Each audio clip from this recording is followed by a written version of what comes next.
Hello, Morongo Basin and listeners around the world online at Z107.7fm.com. Here is the Z107.7 local news for Sunday, September 10th, 2023. Tripod is the beloved and some might even say iconic three-legged coyote spotted frequently in 29 Palms. It's even part of a mural on the side of one local business.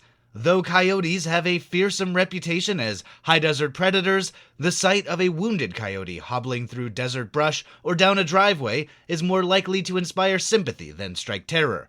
And though Tripod has become something of an institution over the last several years, he still faces a significant threat: human beings. Rick Boyd, the animal control supervisor for 29 Palms, had this to say about Tripod. No, he's been around maybe a year and a half, 2 years. He's just another one of our three-legged coyotes that's out there surviving. But, now he's becoming kind of an icon, which is it's not helping him. People are feeding Tripod, and they think it's neat watching him eat, and they feel sorry for him. They see a coyote with three legs. Tripod gets along just great in the wild by himself, hunting, everything by himself. He does great. Tripod isn't in a territory by himself.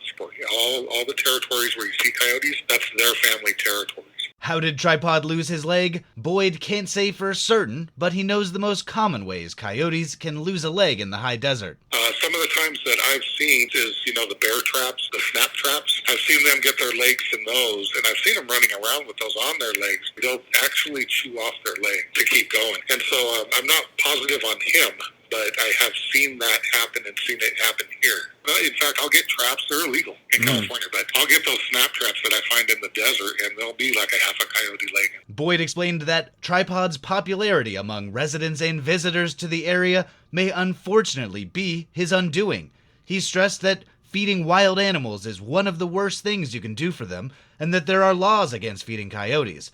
But the sympathy people feel for Tripod and other wounded animals can sometimes overtake good sense. So he's up there and he's eating, but now he's hanging up off of Utah Trail, and he's starting to beg at cars. So when lines are going up Utah Trail to get into the National Monument, and the cars are kind of backed up, he's coming up to cars because he knows he's going to get fed, which is creating a danger because now he's running in front of cars. I've heard of 2 motorcycle accidents so far. Wow. That he's caused, but because he's going to end up getting hurt. He's going to run in front of traffic. He's going to get hit. But it does so much bad for the animals. I mean, if people could just, admire the animals, respect the animals, and watch them play, watch them do their thing, But when you start feeding them and you start interrupting their way of life, it's endangering the animal. Z107.7 reminds everyone to let wild animals be wild and that you should never feed coyotes.